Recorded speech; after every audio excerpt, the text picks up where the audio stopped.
یہ وہ وقت تھا جب اسلام کے عظیم جنگجو ارطغرل غازی کی شہادت ہوئی۔ مجھے موت کا ڈر نہیں ہے، لیکن وہ آخری سانس میرے لیے حرام ہوگی جس سے پہلے میں ہتھیار ڈال دوں۔ اگر ہم نے آج ڈر کے مارے بزدلی کی چوڑیاں پہن لی تو ہماری نسلیں ظالموں سے کانپیں گی۔ یہ تھے ارطغرل غازی کے عظیم الفاظ۔ السلام علیکم ناظرین، ہم اس ویڈیو میں بات کریں گے کہ ارطغرل غازی کی شہادت کی۔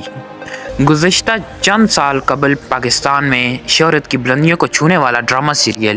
ارطغرل غازی سے آپ سب احباب اس سے واقف ہوں گے۔ یہ ڈرامہ سیریز جس نے اسلام کے دور عروج کی تاریخ کو رقم کیا ہے، 2014 میں پہلی دفعہ یہ ڈرامہ ریلیز کیا گیا تھا۔ اس ڈرامے نے ریلیز ہونے کے بعد کچھ ہی وقت میں شہرت کی بلندیوں کو چھو لیا اور اہل ایمان کو اپنے سحر میں لے لیا۔ ناظرین محترم، اس وقت یہ ڈرامہ سیریز 160 ممالک میں مقبولیت پا چکا ہے۔ یہ ڈرامہ سیریز اسلام کی تاریخ اور اسلام کے ایک عظیم جنگجو ارطغرل غازی کی تاریخ پر مبنی ہے۔ ارطغرل غازی جو کہ کئی قبیلے کے سردار سلیمان شاہ کا ایک بہادر اور جنگجو بیٹا تھا۔ ناظرین، ہم آج آپ کو اس ویڈیو میں ارطغرل غازی کی شجاعت اور بہادری کی مکمل داستان بتائیں گے، جس کو سننے کے بعد آپ کا بھی ایمان تازہ ہو جائے گا۔ 13ویں صدی عیسوی میں جب مسلم امہ کا ایک نازک دور سے گزر رہی تھی، تب منگول فوجوں نے ظلم و بربریت کی جو داستان رقم کی، وہ رہتی دنیا تک اپنی مثال آپ ہے۔ اس وقت منگولوں کے مظالم کے آگے دنیا کی تمام بڑی سلطنتیں دم توڑ رہی تھی۔ دوسری طرف سلطنت خوارزم نے ایران، شام اور عراق میں آل سلجوق کے بیشتر مقامات کو فتح کر لی۔ چنگیز خانی طوفان نے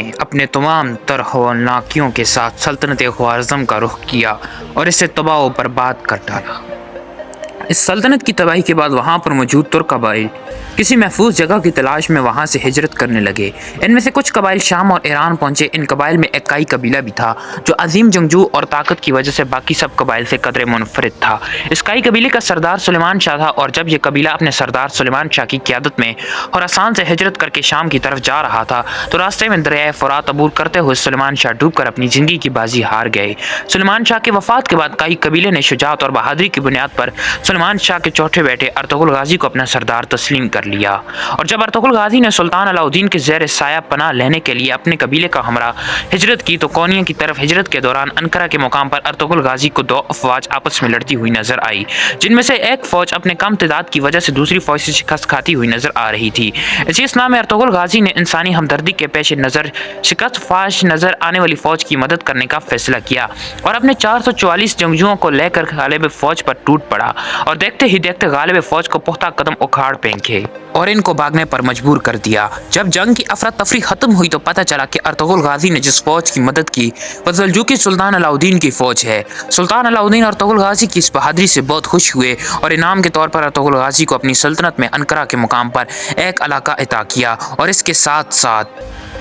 سلطان نے ارطغرل غازی کو یہ اجازت بھی دے دی کہ وہ اس علاقے کے ساتھ موجودہ عیسائی علاقوں کو بھی فتح کریں اور ان کو اپنی سلطنت میں شامل کر لیں۔ پھر کچھ عرصے میں اسلام کے اس عظیم جنگجو ارطغرل غازی نے اپنی شجاعت اور بہادری کا سکہ بٹا دیا اور بہت سے عیسائی قبائل کو جہنم واصل کر دیا، جس کے بعد سلطان علاؤالدین کی طرف سے سعود شہر بھی ارطغرل غازی کو دے دیا گیا، جس کا نتیجہ یہ ہوا کہ باقی بہت سے ترک قبائل بھی ارطغرل غازی کے ساتھ مل گئے اور انہیں اپنا سردار مان لیا۔ اس طرح ہر گزرتے دن کے ساتھ ارطغرل غازی مضبوط ہوتا گیا اور اس کی بہادری کے ڈنکے دنیا کی بڑی بڑی سلطنتوں میں بجنے لگے۔ اور پھر کچھ ہی عرصے کے بعد جب ینیشہر اور برسا کے درمیان تتاریوں اور بازنطینیوں کے مشترکہ حملے نے سلطان علاؤالدین کے نائب کی حیثیت سے ارطغرل غازی نے اس جنگ میں بھی فتح حاصل کی تو سلطان نے خوش ہو کر اس شہر کو بھی ارطغرل غازی کو دے دیا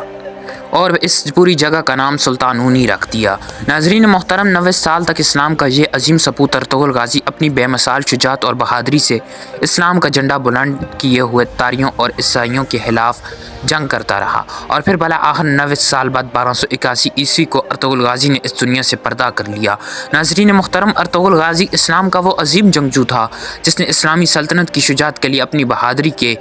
جو تاریخ رقم کی وہ رہتی دنیا تک یاد کی جائے گی۔ جیسے اس ڈرامے میں آپ دیکھ سکیں گے کہ سلیمان شاہ کا اپنا ہی بھائی اردوغلو اپنی ہی سلطنت کے خلاف سازش کرتا رہا اور دشمن کی مدد کرتا رہا، جس نے کائی قبیلے کو بہت زیادہ نقصان پہنچا دیا، اور جب تک اس چیز کی نشاندہی ہوئی تب تک یہ چیز بہت آگے تک پھیل چکی تھی اور کئی قبیلے کا بہت نقصان ہو چکا تھا۔ دوستو، اس کے علاوہ آپ اس ڈرامے میں ایک اور چیز بھی دیکھیں گے کہ اس ڈرامے کے اندر آپ کو بہت زیادہ اسلامی واقعات اور اسلامی اقوال زریں دیکھنے کو ملیں گی، اور ہر قسط میں آپ کو کوئی ایسا واقعہ ضرور سنایا جائے گا جس سے آپ کا ایمان اور زیادہ بڑھ جائے گا۔ اس ڈرامہ سیریز میں ہمیں اپنے آباء و اجداد کی روایات کے بارے میں بتایا گیا ہے اور جو سب سے بہترین بات اس ڈرامے کی وہ یہ ہے کہ حضور نبی اکرم صلی اللہ علیہ وآلہ وسلم کا ذکر ہوتا ہے تو یہ لوگ عزت کے لیے اپنے سینے پر ہاتھ رکھ دیتے ہیں اور اپنے سر کو جھکا دیتے ہیں، اور جب بھی یہ اپنے سے کسی بڑے شخص سے ملتے ہیں تو اس سے ملتے ہوئے بھی اپنے سینے پر ہاتھ رکھ کر اس کی عزت کرتے ہیں۔ میری آپ سب دوستوں سے یہی گزارش ہے کہ اس ڈرامہ سیریز کو نہ صرف خود دیکھیں بلکہ اپنے دوست احباب اپنے بچوں کو بھی دکھائیں تاکہ ان کے اندر بھی ہماری کھوئی ہوئی جرات اور بہادری کی جو دستانے ہیں وہ دوبارہ سے پیدا ہوں اور ایک مرتبہ ارطغرل غازی کے جذبے کو اپنے اندر بیدار کریں۔ اس ڈرامہ سیریز نے اسلام مخالف قوتوں کی نیندیں حرام کر دی ہیں، کیونکہ ان کے مطابق یہ ڈرامہ سیریز اگر مسلمانوں نے دیکھ لیا اور اس سے سبق حاصل کیا اور اپنے اندر جذبہ جہاد کو بیدار کر دیا تو پھر یہ دنیا کی بڑی سے بڑی طاقت کو بھی پاش کر دیں گے۔ جیسے کہ اکائی قبیلے نے پوری دنیا میں کافی جگہوں پر بہت بڑی تعداد میں حکومت اور سلطنت عثمانیہ کی بنیاد رکھی۔ تو ناظرین، یہ تھی آج کی ہماری ویڈیو۔ ہم امید کرتے ہیں کہ آپ کو یہ بھی چھوٹی سی کاوش بہت پسند آئی ہوگی۔ اگر آپ کو یہ ویڈیو اچھی لگے تو اسے شیئر کرنا نہ بھولیں، لائک کرنا نہ بھولیں اور چینل کو سبسکرائب کرنا نہ بھولیں۔